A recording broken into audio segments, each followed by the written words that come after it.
റമദാൻ മാസം കഴിയുമ്പോൾ സ്വാഭാവികമായും നമ്മൾ നമ്മളെക്കുറിച്ചിരുന്ന് ആലോചിക്കാൻ, ഇരുന്നൊന്ന് ചിന്തിക്കാൻ ചില കാര്യങ്ങളൊക്കെയുണ്ട്. 3 തരം ആളുകളായിരിക്കും ഇപ്പോൾ നാട്ടിലുണ്ടാവുക. ഒന്ന്, സ്ഥിരതയുള്ള ഒരു വിഭാഗം ആളുകളുണ്ടാവും. ഒരു റമദാനിൻ്റെ മുമ്പുമുണ്ട്, റമദാനിലുമുണ്ട്. ഇപ്പോഴും അവർ ചെയ്തുകൊണ്ടിരിക്കുന്ന പ്രവർത്തനങ്ങൾ വീഴ്ചയില്ലാതെ കൃത്യമായി ചെയ്യാൻ പറ്റാവുന്നതിൻ്റെ മാക്സിമം ചെയ്തുകൊണ്ടിരിക്കുന്ന ഇബാദത്തുകൾ കൊണ്ട് ധന്യമാക്കുന്ന ഒരു കൊച്ചു സംഘമുണ്ടാകും. രണ്ടാമത്തെ ഒരു വിഭാഗം ആളുകൾ നാട്ടിൽ നമ്മളൊക്കെ കാണാൻ സാധിക്കുന്ന മാറ്റമില്ലാത്തൊരു ടീമാണ്.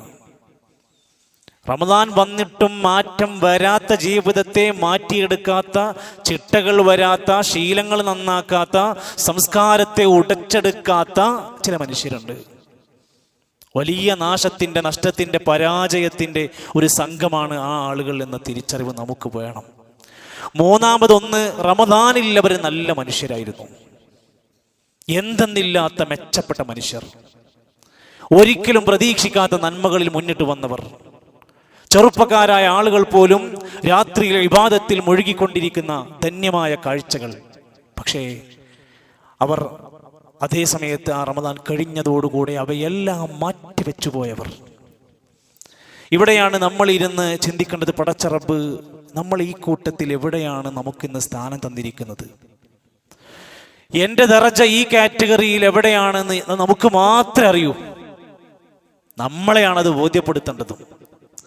അല്ലാഹുവിൻ്റെ ഖുർആൻ പറയുന്നുണ്ട്, മനുഷ്യരെ നിങ്ങൾക്കൊരു ശത്രുവുണ്ട്, അവനെ നിങ്ങൾ നല്ലവണ്ണം സൂക്ഷിക്കണം. അത് റമദാനിൽ കെട്ടിയിടപ്പെട്ട ഒരു ശത്രുവായിരുന്നു ശൈത്താൻ. പക്ഷേ അവൻ ഊരി മാറ്റപ്പെട്ടിട്ടുണ്ട്. നിങ്ങളെ മുഴുവൻ സിറാത്തുൽ മുസ്തഖീമിൽ നിന്ന് ഞാൻ തെറ്റിച്ച് കളയുമെന്ന് പ്രതിജ്ഞയെടുത്തൊരു ശത്രു. ഇന്ന ശൈത്വാന അദുവ്വുൻ ലക്കും, പിശാച് നിങ്ങൾക്ക് ശത്രുവാണ്. ഫത്തഖിദൂഹു അദുവാ, നിങ്ങൾ അവനെ ശത്രുവായി കാണണം. എന്താണ് അവന്റെ പ്രത്യേകത എന്നറിയോ? മനുഷ്യൻ ചെയ്യുന്ന തെറ്റായ സകല കാര്യങ്ങളും ചെയ്യുന്നത് മുഴുവൻ മോശിക്കും. ശൈത്താൻ അവനോട് പറയുന്നത് നല്ലതാണ്, ഇയാണ് സൂപ്പർ, ഇയാണ് സ്റ്റാർ, നിന്നെ പോലെ ആവണം മനുഷ്യന്മാർ. അങ്ങനെ അവനെ ഇങ്ങനെ കൊമ്പത്ത് കയറ്റി വെച്ച് തിന്മകളിൽ അവനൊരു പ്രത്യേക ലഹരിയിലാക്കി അവനങ്ങനെ കൊണ്ടു നടത്തും. സ്വയം അവനക്ക് ഭയങ്കരമായ ഒരു ആസ്വാദനം കൊടുക്കും. ഇവനെ നിങ്ങൾ സൂക്ഷിക്കണമെന്ന ഓർമ്മപ്പെടുത്തലാണുള്ളത്. നമ്മൾ താൽക്കാലികമായ ഒരു വിജയത്തിന് വേണ്ടി പണിയെടുത്തവരല്ല, നമ്മൾ യഥാർത്ഥ വിജയത്തിന് വേണ്ടി അധ്വാനിച്ചവരാണ്. നമുക്ക് അവസാന നിമിഷം വരെ കളി മൈതാനങ്ങളിൽ അവസാനം ഗോൾ പോസ്റ്റിലേക്ക് എത്തുന്നത് വരെ ആ ടീമിനുണ്ടാകുന്ന ആവേശം പോലെ നമ്മൾ നമ്മുടെ ലക്ഷ്യം പൂർത്തിയാക്കുന്നത് വരെ ഇബാദത്തുകൾ കൊണ്ട് ധന്യമാകണം. വിശുദ്ധ ഖുർആൻ സൂറത്തുൽ ഹജ്ജ് ഒരൊറ്റ ആയത്ത് മതി നമുക്ക് ചിന്തിക്കാൻ.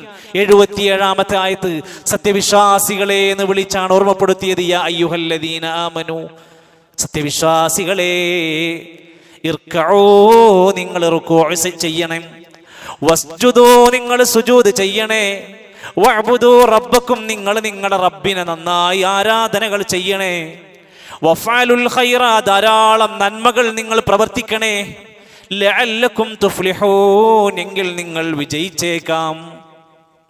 സഹോദരങ്ങളെ, അള്ളാഹുവിൻ്റെ ഖുർആൻ നമ്മളെ ഓർമ്മപ്പെടുത്തുകയാണ്. വിജയിക്കാനുള്ള 4 പ്രധാനപ്പെട്ട തൂണുകൾ നമുക്ക് വരച്ച് കാണിച്ചു തരികയാണ്. സത്യവിശ്വാസികളെ എന്ന് വിളിച്ചാൽ മനസ്സിലാക്കണം, അതിലെന്തോ പ്രധാനപ്പെട്ടത് നമ്മോട് പറയാനുണ്ട്. അതിലേറ്റവും പ്രാധാന്യത്തോടെ ആദ്യം ഓർമ്മപ്പെടുത്തിയത് റുകൂഉം സുജൂദും ശ്രദ്ധിക്കാനാ പറഞ്ഞത്. സുജൂദിലും റുകൂഇലുമായി നമ്മൾ ചെയ്യുന്ന നമസ്കാരം ശ്രദ്ധിക്കാനാണ് ആ വാക്കിന്റെ അർത്ഥം. നമസ്കാരം എന്ന് പറയുന്നതിന് പകരം റുകൂഉ സുജൂദ് എന്ന് പറഞ്ഞത്. ഒരു വിശ്വാസി വിജയിക്കുന്നത് എപ്പോഴാണ്? അയാളുടെ നമസ്കാരം ശരിപ്പെടുമ്പോഴാണ്. ഖദ് അഫ്ലഹൽ മുഅ്മിനൂൻ അല്ലദീന ഹും ഫീ സ്വലാത്തിഹിം ഖാശിഊൻ, തീർച്ചയായും വിശ്വാസികൾ വിജയിച്ചിരിക്കുന്നു. ഏതാണ് വിജയിച്ച ആളുകൾ? അവർ അവരുടെ നമസ്കാരത്തിൽ ഖാശിഊൻ, ഭക്തിയുള്ളവരാണ്. നിസ്കാരത്തിനൊരു ഭക്തി ഉണ്ട്, അത് സൂക്ഷിക്കാൻ നമുക്ക് കഴിയണം. അത് നേടിയെടുക്കലായിരുന്നു ഈ കഴിഞ്ഞ മാസങ്ങളൊക്കെ നമുക്ക് തന്നത്. നമുക്ക് കിട്ടിയോ? നമസ്കാരത്തിൽ ഒരു ആനന്ദം കണ്ടെത്താൻ കഴിയുന്നുണ്ടോ? നിസ്കരിക്കുമ്പോൾ മനസ്സിനൊരു സുഖം കിട്ടി തുടങ്ങുന്നുണ്ടോ? നിസ്കാരം ഒരു ഭാരമായി തോന്നുന്ന ആരെങ്കിലും ഉണ്ടോ? നിഫാഖിന്റെ അടയാളമായിട്ടാണ് റസൂലുള്ളാഹി സ്വല്ലല്ലാഹു അലൈഹി വസല്ലമയുടെ പ്രിയപ്പെട്ട സ്വഹാബത്ത് പള്ളിയിൽ പോകുക, നിസ്കരിക്കുക, ജമാഅത്തിലൊക്കെ പങ്കെടുക്കുക എന്നുള്ളത് ഒരു ഭാരമായി ആരുടെയെങ്കിലും മനസ്സിൽ ഫീൽ ചെയ്യാൻ തുടങ്ങിയിട്ടുണ്ടോ? ഇനി വേറെ ആരോടും ഫത്വ ചോദിച്ച് നടക്കേണ്ട കാപട്യത്തിന്റെ ഒന്നാമത്തെ അടയാളം അതായിരിക്കും. എന്നാൽ ഇസ്ലാം പറയാണ് വിജയിക്കുന്ന വിശ്വാസിയുടെ ഒന്നാമത്തെ ഗുണം ഖാശിഊൻ, നമസ്കാരത്തിലെ ഭക്തിയായിരിക്കും അവർക്ക് സൂക്ഷിക്കാൻ കഴിയുന്നത്. ആളുകൾ ശ്രദ്ധിക്കുമ്പോൾ നല്ല നിസ്കാരായാൽ പോരാ, എല്ലാവരും നോക്കി നിൽക്കുമ്പോൾ ഒരു പ്രത്യേക ഭക്തിയായാൽ പോരാ, നമ്മൾ ഒറ്റക്ക് നിസ്കരിക്കുന്ന നിസ്കാരത്തിലും ഒരു പ്രത്യേക ഖുശൂ ഉണ്ടാക്കാൻ കഴിയണം. ആൾക്കാർ ശ്രദ്ധിക്കുമ്പോൾ നമ്മളൊക്കെ നല്ല നിസ്കാരിക്കും, അത് പോരാ. ഇസ്ലാം, ഇസ്ലാമാണ് മനുഷ്യന്റെ എല്ലാ കാര്യങ്ങളുടെയും തലവൻ എന്ന് പറയുന്നത്. വഅമൂദുഹു, അതിന്റെ നെടുന്തൂണ് അസ്സലാ, നിസ്കാരമാണ്. ഒരു കെട്ടിടം അതിന്റെ തൂണുകൾ ഇങ്ങനെ പൊളിച്ചു മാറ്റിയാൽ പിന്നെ ആ കെട്ടിടത്തിന് വാല്യൂ ഇല്ല. ഇസ്ലാമാകുന്ന ഇതിന്റെ നെടുന്തൂണ് നിസ്കാരമാണ്. ഒരാളുടെ നമസ്കാരത്തിനെ എന്തൊക്കെ ബാധിക്കുന്നുണ്ടോ അത് അയാളെ ഇസ്ലാമിനെ ബാധിക്കുന്നുണ്ട്. ജമാഅത്തായിട്ട് നിസ്കരിക്കാൻ പള്ളിക്ക് എത്താൻ പറ്റുന്നുണ്ടോ? നിസ്കാരം കഴിഞ്ഞ ഉടനെ എണീറ്റ് ഓടാൻ തോന്നുന്നുണ്ടോ? സുന്നത്ത് നമസ്കരിക്കാൻ ഇപ്പോഴും ഒരു താല്പര്യം കുറഞ്ഞു വരികയാണോ? എന്തെല്ലാം നമുക്ക് നമസ്കാരം കൊണ്ടുണ്ടാകുന്ന സുഖവും ആനന്ദവും ഉണ്ടോ അത് നഷ്ടപ്പെടാതെ സൂക്ഷിക്കാനാ നമ്മളോട് പറഞ്ഞിരിക്കുന്നത്. പരലോകത്ത് ആദ്യമായി മനുഷ്യന്റെ വിചാരണ ചെയ്യുന്ന കർമ്മമേതാ? അവ്വലുമായി യുഹാസബു ബിഹിൽ അബ്ദു യൗമൽ ഖിയാമത്തി മിൻ അമലിഹി സ്വലാത്തു. ഒരു വിശ്വാസിയുടെ, ഒരു അടിമയുടെ അവന്റെ പ്രവർത്തനങ്ങളിൽ ആദ്യം പരലോകത്ത് വിചാരണ ചെയ്യുന്ന വിഷയം നിസ്കാരമായിരിക്കും. അത് പോയാൽ പിന്നെ ബാക്കിയുള്ള കാര്യം പറയേണ്ടാവില്ല. പിന്നെ നമ്മൾ എത്ര സദഖ ചെയ്തു, എത്ര ഹജ്ജ് ചെയ്തു എന്നുള്ളതൊക്കെ പിന്നെയാണ് പരിശോധന. നമസ്കാരത്തിലാണ് ആദ്യത്തെ പരിശോധന വരുന്നത്. ഈ പേടിയാണ് നമുക്കുണ്ടാകേണ്ടത്.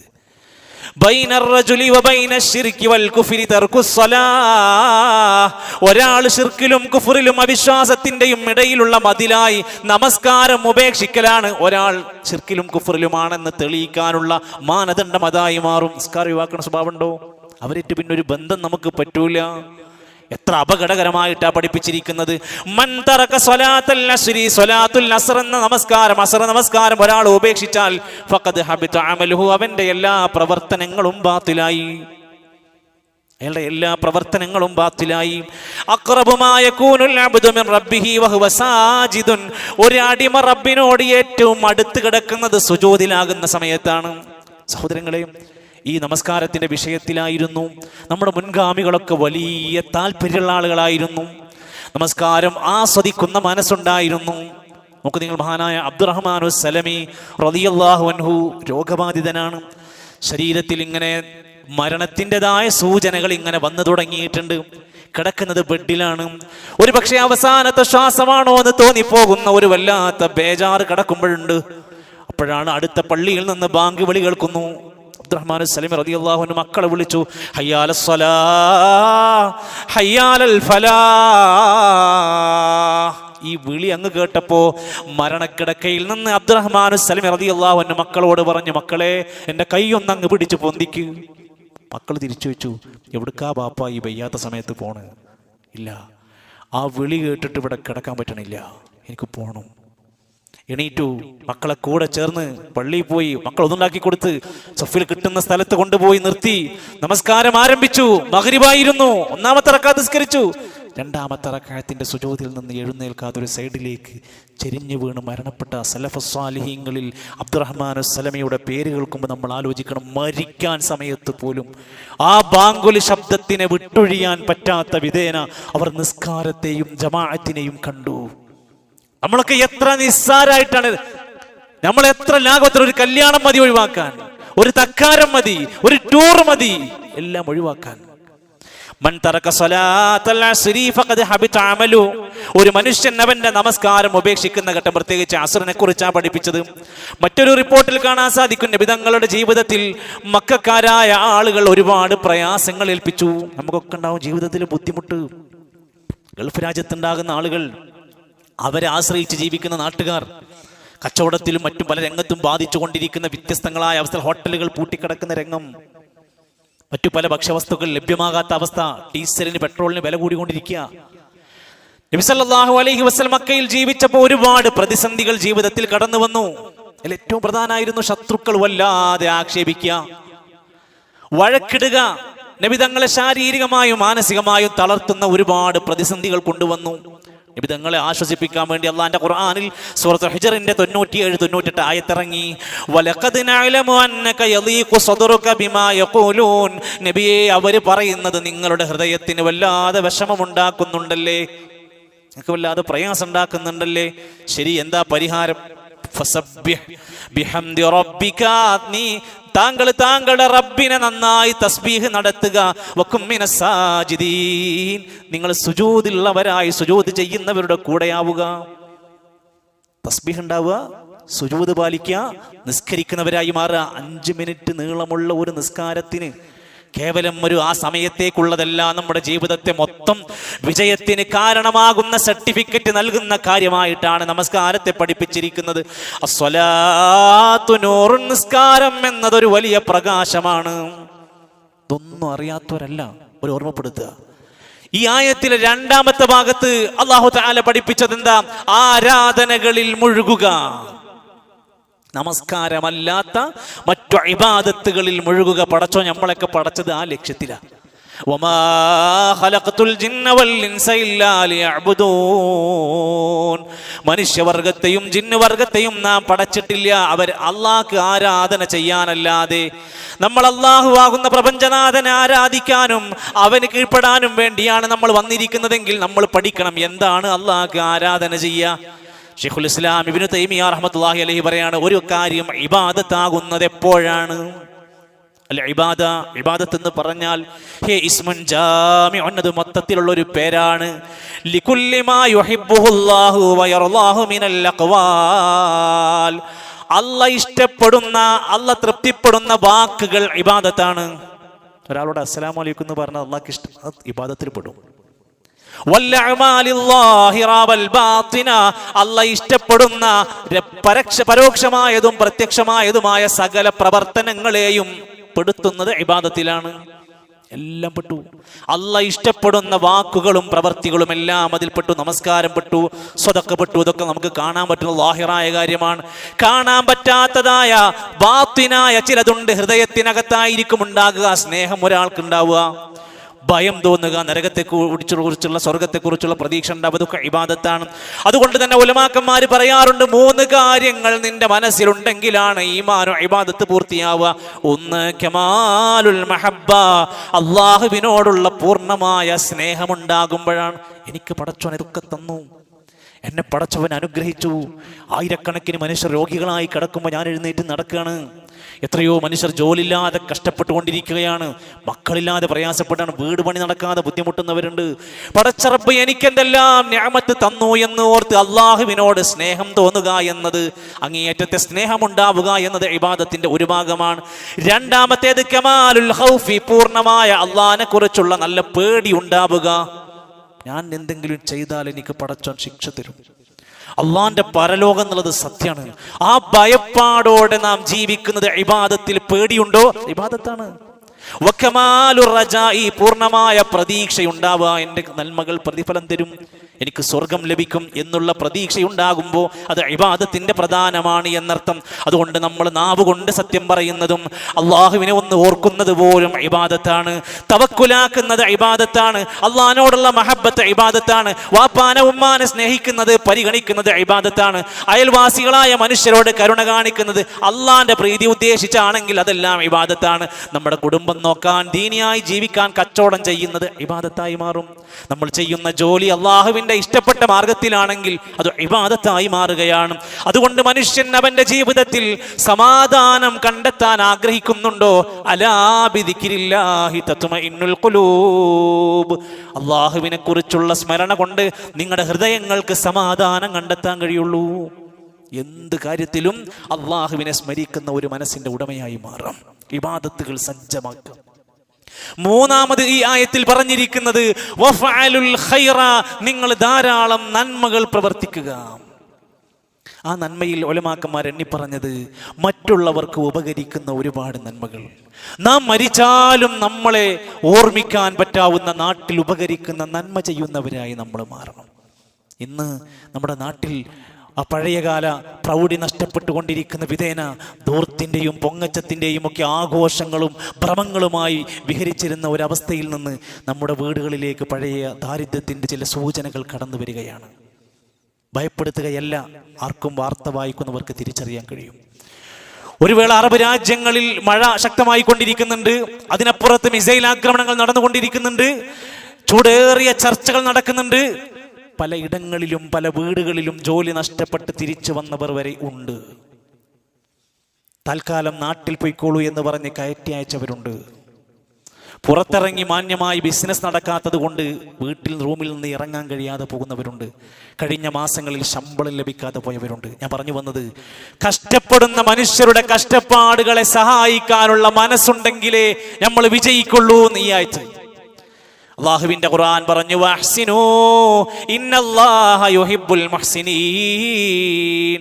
ധാരാളം സുഹൃതങ്ങൾ ചെയ്യണേ, അല്ലാഹു അത്തരം ആളുകളെ ഇഷ്ടപ്പെടുന്നതാണ് മുഹ്സിൻ. ധാരാളം സുഹൃതങ്ങൾ ചെയ്യുക, ചെറുതാണെങ്കിൽ അത്. ഒരു അണുമണി തൂക്കം നന്മ ചെയ്താൽ അത് അവന്, അതിന്റെ ഗുണം അവന് ലഭിക്കുന്നതാണ്. ഒരു പക്ഷിക്കൊരു തുള്ളി വെള്ളം കൊടുക്കുക. ചൂടുകാലത്താണ് നമ്മൾ വെള്ളം കിട്ടാതെ പ്രയാസപ്പെടുന്നവർ. നമ്മുടെ കിണറ് നാട്ടുകാർക്ക് വെള്ളം കുടിക്കാൻ പറ്റുന്ന അവസ്ഥയിലാകണം, അത് മുടക്കിടരുത്. അപ്പുറത്തെ വീട്ടിൽ പ്രയാസപ്പെടുന്നവരെ സഹായിക്കാൻ വഴിമുടക്കുന്നവരായി മാറരുത്. ഈ വഴി തരൂല, ഈ കട്ട നീക്കാൻ പറ്റൂല, ഈ കല്ലവിടുന്ന് മുറിക്കാൻ പറ്റൂല, ഈ മരത്തിന്റെ കൊമ്പ് മുറിക്കാൻ പറ്റൂല. ജനങ്ങൾക്ക് കഷ്ടപ്പാടും പ്രയാസവും കൊടുക്കുന്നവനായി നിങ്ങൾ മാറരുത്. സേവനം ചെയ്യുന്ന ഒരു മനസ്സാണ് നിനക്ക് വേണ്ടത്. യർഹമൂ മൻ ഫിൽ അർദ്, ഭൂമിയിലുള്ളവരോട് കരുണ കാണിച്ചോ. യർഹമുക്കും മൻ ഫിസ് സമാ, ആകാശത്തിലുള്ളവൻ നിങ്ങളോട് കരുണ കാണിക്കും. ഭൂമിയിൽ ഉള്ള സൃഷ്ടികളോട്, മനുഷ്യന്മാരോട്, പച്ചക്കരളുള്ള എന്തിനോടും കാരുണ്യം കാണിച്ചാൽ അല്ലാഹ് നമ്മളോട് കരുണ കാണിക്കും. മനുഷ്യരുടെ കൂട്ടത്തിൽ ഏറ്റവും നല്ലവനാകാൻ ആഗ്രഹിക്കുന്നുണ്ടോ? ഖൈറുന്നാസ്, ജനങ്ങളുടെ കൂട്ടത്തിൽ ഏറ്റവും നല്ല മനുഷ്യൻ അൻഫഉഹും ലിന്നാസ്, ജനങ്ങൾക്കേറെ ഉപകാരം ചെയ്യുന്നവനാണ്. കടം കൊണ്ട് വലഞ്ഞവരെ സഹായിക്കുന്നവരാകണം. വീടില്ലാത്തവന്റെ വീടിന്റെ കാര്യത്തിൽ ടെൻഷൻ അടിക്കുന്നവരാകണം. അതുപോലെ തന്നെ ചികിത്സയിലും കുടുംബത്തിന്റെ പ്രാരാബ്ദങ്ങളും തളർന്നു വീണ മനുഷ്യന്മാര് നമ്മുടെ മനസ്സിനകത്തൊരു നൊമ്പരമായി മാറണം. ജനങ്ങൾക്ക് ഏറ്റവും ഉപകാരം ചെയ്യുന്ന മനുഷ്യനാരോ അവനാണ് ഏറ്റവും നല്ല മനുഷ്യരെന്ന് മനസ്സിലാക്കുക.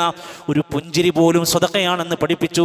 സമാധാനത്തിന്റെ ഒരു തൊട്ടു നോക്കി ഒന്ന് സമാധാനിപ്പിച്ച് ഒരു വാക്ക് പറയാൻ കഴിയുന്നത് പോലും ഇന്നത്തെ കാലത്ത് വലിയ നന്മയാണ്.